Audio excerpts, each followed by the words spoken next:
Sim to take some of your questions after today's play. So I would like to lead us off with Scott. Dan? Scotty, you played obviously a lot on this ground. Where does this wicket sort of stack up in terms of the flightness this week?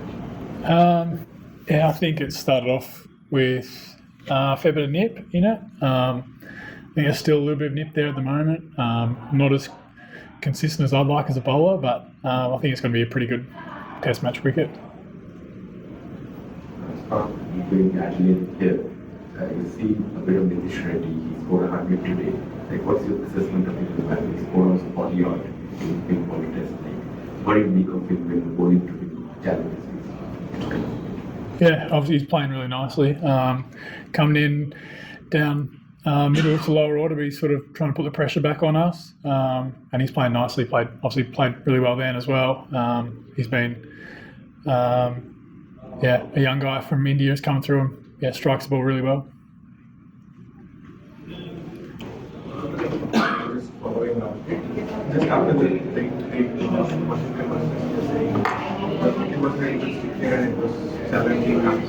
Finally, that's when how you started and in that 10 overs there was not much runs as well.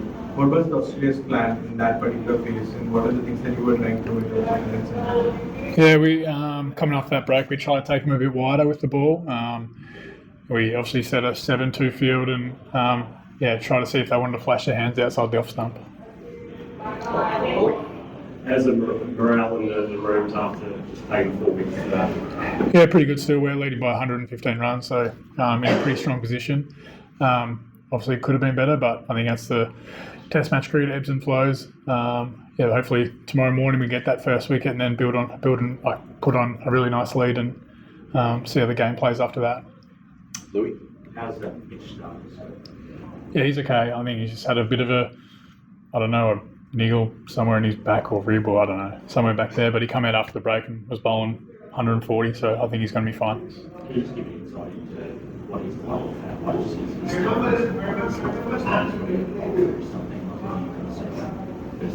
Yeah, I think he's underrated for how tough he is. Like, I think a couple of years ago here at the MCG, he had a broken finger and we didn't think we were pretty much planning for him not to bowl at all, and then he came out and bowled 140k swingers. So he's someone who can play through a lot of pain, and you can probably tell he's played 90, I think close to 90 test matches now. And yeah, as a fast bowler, there's not many games where you do play without any niggle at all. But he's someone who can still bowl the same pace even when he is really sore, which is a great trait to have. A few more here, folks. Just there. How much do you love playing with the G? So I thought we've been pretty special with crowd behind, particularly yesterday afternoon. Yeah, it's been great. Like I obviously home ground. Been lucky to play. This is my third Boxing Day test. But yeah, every time I come on the bowl, there's a really nice cheer and sort of gives me a bit of a pep in my step. But yeah, even walking out on the ground, every time you walk out, there's no better place to have your home ground than the MCG. Al? Scott, you mentioned pushing a little wider after the rain break with a bit of nip. What was happening before the rain break as that partnership was going? They're obviously two quality players and you know those guys about the what are the things you were trying to work through to see if you could find a break in touch? Yeah, we just wanted to see, obviously with having a decent lead, that if we took them a bit wider, see if they were going to play shots and throw their hands through the ball, through the offside, with having like quite a few catches through the slip and gully and point region. It was just a tactic we've used a few times before. Prior to that, we're just into normal sort of test match rhythm of trying to create chances with the newish ball, trying to get a bit of bounce and seam. So there was nothing too. It was pretty standard before then, I guess. Scott, we saw Alex Carey come up and keep wickets against Nitish Reddy and Washington when they were stitching that partnership.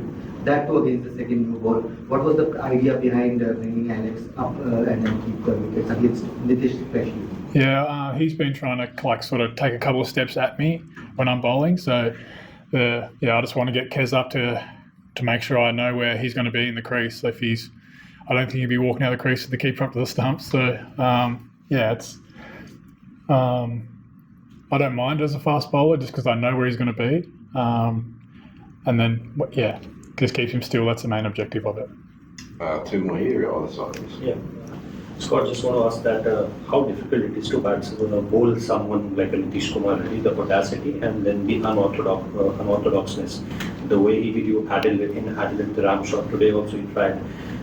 Was it a little different as far as other batters, other Indian batters concerned? Nitish Kumar to bowl to Nitish Kumar Reddy and to bowl to any other of the Indian batters? Yeah, he has got. I've played the A game against him, the PM's game, and then a couple of tests, and you see he can score all around the ground. He's obviously a very nice player and does well in the IPL, and he's doing well here in Australian conditions as well. It looks like he's got pretty much every shot in the book. Scott, knowing this pitch well as you do, you expect it to, spin more on that fourth and fifth day, and Gaz to be that sort of key bowler in the fourth innings? I'm not too sure if it's going to spin too much more. I think there's a decent amount of grass on there, so I'm definitely hoping it spins a lot more. But I think, hopefully there'll be some variable bounce in the as Test match wickets get a bit more tired. That'd be ideal for us as a bowling group. Thanks, guys. Thanks, everyone. Thank you.